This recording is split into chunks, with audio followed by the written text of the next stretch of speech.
আমার নাম রিনা।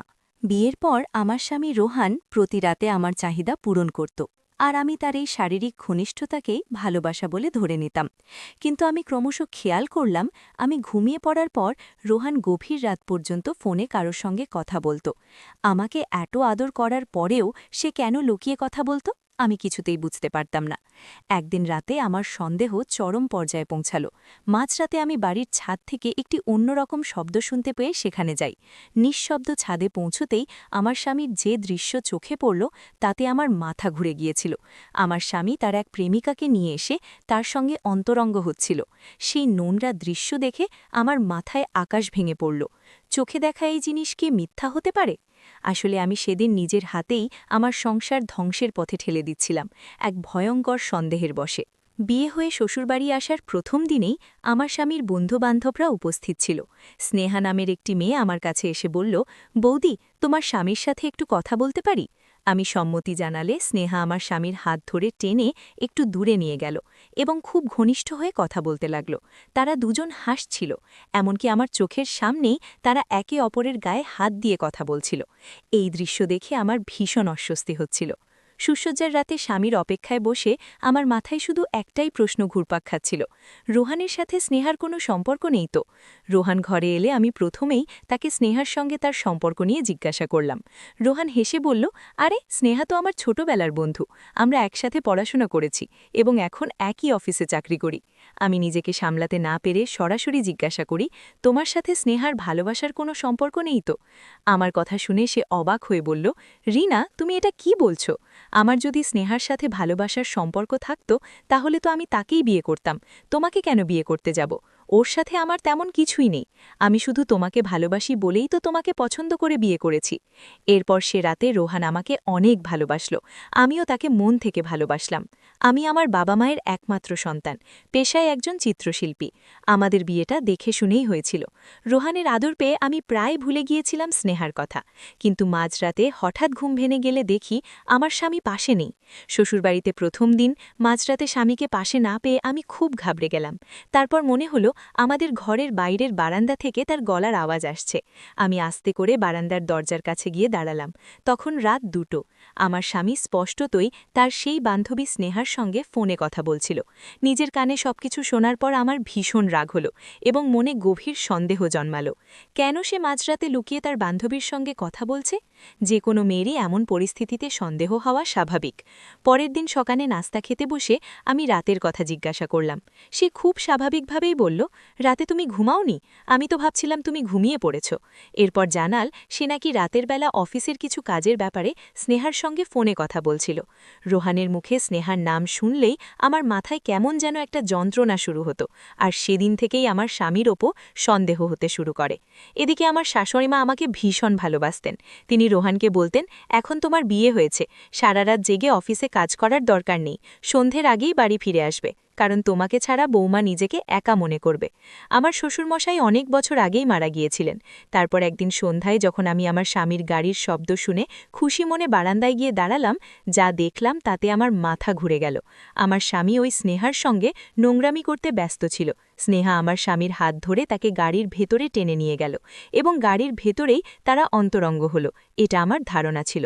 সেই সব কিছু দেখার পর আমার মাথায় যন্ত্রণা শুরু হলো এবং আমার আর বুঝতে বাকি রইল না যে আমার স্বামী আমাকে ঠকাচ্ছে। সেদিন থেকে আমার স্বামীর ওপর সন্দেহ অনেক বেড়ে গেল। আমি মাঝে মধ্যেই ফোন করে জানার চেষ্টা করতাম সে কোথায় আছে আর কার সঙ্গে আছে। একদিন ফোন করে অনেক বেশি কোলাহলের আওয়াজ শুনে আমার সন্দেহ আরও বাড়ল। আমি শাশুড়িকে বাজারে যাওয়ার কথা বলে বাড়ি থেকে বেরিয়ে গেলাম, কিন্তু আসলে আমি স্বামীকেই খুঁজতে বেরিয়েছিলাম। আমি আমার স্বামীর অফিসের আগেই দেখি যে সে স্নেহার ঘাড়ে হাত দিয়ে তাকে নিজের গাড়িতে বসিয়ে একটি হোটেলে নিয়ে গেল। সেই দৃশ্য দেখার পর আমার সহ্যের বাঁধ ভেঙে গেল, মাথার যন্ত্রণা অনেক বেশি বেড়ে গেল। বাড়ি ফিরে আসার পর শাশুড়ি আমাকে বললেন, বৌমা, তুমি এতক্ষণ কোথায় ছিলে? আমার ছেলে তো তোমার জন্য কখন থেকে অপেক্ষা করে বসে আছে। আমি তখন রেগে গিয়ে আমার স্বামীর কলার ধরে বললাম, তুমি যখন ওই স্নেহাকে ভালোবাসো, তাহলে আমাকে বিয়ে করে আমার জীবনটা সময়টা কেন নষ্ট করলে? তুমি আজকে ওই স্নেহার সঙ্গে হোটেলে গিয়েছিলে, আর আমি সেটা নিজের চোখে দেখেছি। রোহান বলল, রিনা, তুমি এসব কি বলছো? আমি অফিস থেকে সরাসরি বাড়িতে ফিরে এসেছি। আমি কেন স্নেহার সঙ্গে হোটেলে যাব? তোমার কি মাথা খারাপ হয়ে গেছে? তুমি অযথাই আমাকে সন্দেহ করছো এবং অনেক বেশি বাড়াবাড়ি করছো। আমার শাশুড়িও যখন আমাকে বোঝানোর চেষ্টা করলেন, তখন আমি তাদের দুজনকেই বললাম, তোমরা দুজন মিলে আমাকে ঠকিয়েছ। আমি আর একটা মুহূর্ত এই বাড়িতে থাকব না। আমি নিজের চোখে দেখেছি তুমি ওই স্নেহাকে নিয়ে হোটেলে গিয়েছিলে, তাই আমি আর তোমার সঙ্গে সংসার করতে পারবো না। আমি তোমাকে ডিভোর্স দিতে চাই। এই বলে আমি নিজের জামাকাপড় গুছিয়ে নিয়ে বাবার বাড়ি চলে এলাম। শাশুড়ি ও স্বামী আমাকে অনেক বোঝানোর চেষ্টা করেছিল, কিন্তু আমি তাদের কোনো কথাই বিশ্বাস করতে পারিনি। বিয়ের 1 মাসের মধ্যেই এই ঘটনায় আমি ভেতর থেকে সম্পূর্ণভাবে ভেঙে পড়েছিলাম। বাবার বাড়ি ফিরে আমি বাবা মাকে সব বললাম। আমার স্বামী আমাকে ঠকিয়েছে, তার স্নেহা নামের একটি মেয়ের সঙ্গে অবৈধ সম্পর্ক আছে এবং আমি নিজে চোখে তাদের দুজনকে একসঙ্গে হোটেলে যেতে দেখেছি। বাবা মা স্বাভাবিকভাবেই আমার কথা বিশ্বাস করলেন। আমি তাদের জানিয়ে দিলাম আমি আর কোনো দিন শ্বশুরবাড়ি ফিরে যাব না, ওই ঠকাবাজ লোকটার সঙ্গে সংসার করতে পারবো না। পরের দিন সকালে রোহান আমার বাবার বাড়িতে এসেছিল দেখা করতে, কিন্তু আমি বাবা মাকে বলে দিয়েছিলাম যে আমি তার সঙ্গে কথা বলা তো দূরের কথা, মুখটাও দেখতে চাই না। আমার চিৎকার চেঁচামেচি দেখে বাবা মাও সাহস করেননি রোহানের সঙ্গে কথা বলার। আমি রোহানকে ধাক্কা দিয়ে বাড়ি থেকে বের করে দিলাম। এভাবে কিছুদিন কেটে গেল। একদিন রাতে যখন আমি আমার ঘরের মধ্যে একটি পেইন্টিং করছিলাম, ঠিক সেই সময় মনে হলো একটা ছেলে আর একটা মেয়ে লুকিয়ে নিচের ঘরের ভিতরে ঢুকে পড়ল। আমি চুপচাপ তাদের পেছনে গেলাম। ঘরের দরজাটা খুলতেই আমার পায়ের তলা থেকে মাটি সরে গেল। আমার ঘরের বিছানায় আমার স্বামী ও তার প্রেমিকা একসাথে আপত্তিকর অবস্থায় ছিল। আমি নিজের চোখে সেটা দেখে চিৎকার চেঁচামেচি শুরু করে দিলাম এবং ঘরের জিনিসপত্র ছুঁড়তে লাগলাম। তাদের নোংরামি দেখে আমার মাথার যন্ত্রণা অনেক বেশি বেড়ে গিয়েছিল। আমার চিৎকার শুনে বাবা মা পাশের ঘর থেকে ছুটে এলেন। তারা আমাকে জড়িয়ে ধরে সামলে নিয়ে বললেন, রিনা, তুই পাগলের মতো কেন করছিস? এই ঘরে তো কেউ নেই, তুই কার উপর গালাগালি করছিস? কার উপর এত রাগ করছিস? সেদিন অনেক কষ্টে বাবা মা আমাকে সামলেছিলেন। আমি তো এটাই বুঝতে পারছিলাম না যে আমি সবকিছু দেখতে পাচ্ছিলাম, তবুও বাবা মা কেন বলছিলেন সেখানে কেউ ছিল না, আর এই সবকিছু নাকি আমার মনের ভুল ধারণা ছিল। পরে যখন বাবা মা সবকিছু বুঝতে পারলেন, তখন বাবা রোহানের সঙ্গে ব্যক্তিগতভাবে দেখা করেন এবং আমার ব্যাপারে সবকিছু বলেন। আসলে আমি একজন মানসিক রোগী ছিলাম, আমার ব্রেনের সমস্যা ছিল এবং বাবা মা বুঝতে পেরেছিলেন যে এই সবকিছুর মধ্যে রোহানের কোনোই দোষ ছিল না, সব দোষ ছিল আমার ভাবনার মধ্যে। কারণ আমি আমার স্বামীর মধ্যে আমার প্রাক্তন প্রেমিককে দেখতাম। সবকিছু জানার পর আমার বাবা মা ও স্বামী আমাকে একজন মানসিক চিকিৎসকের কাছে নিয়ে গেলেন। সেখানেই রোহান আমার ব্যাপারে সবকিছু জানতে পারে। আমার বিয়ের 6 মাস আগেই বিক্রম নামের একটা ছেলের সঙ্গে আমার ব্রেকআপ হয়েছিল।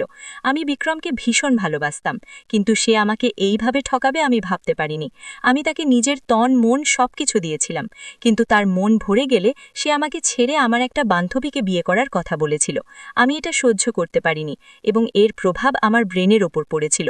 বিক্রমকে মন প্রাণ থেকে ভালোবাসার এই প্রতারণা আমি বিয়ের পর আমার স্বামী ও তার বান্ধবী স্নেহার মধ্যে ভাবতে শুরু করেছিলাম। এটা ছিল আমার মানসিক অসুখ। আমার মনের ভয়টা কখনো দূর হয়নি, বরং দিন দিন বেড়েই চলেছিল।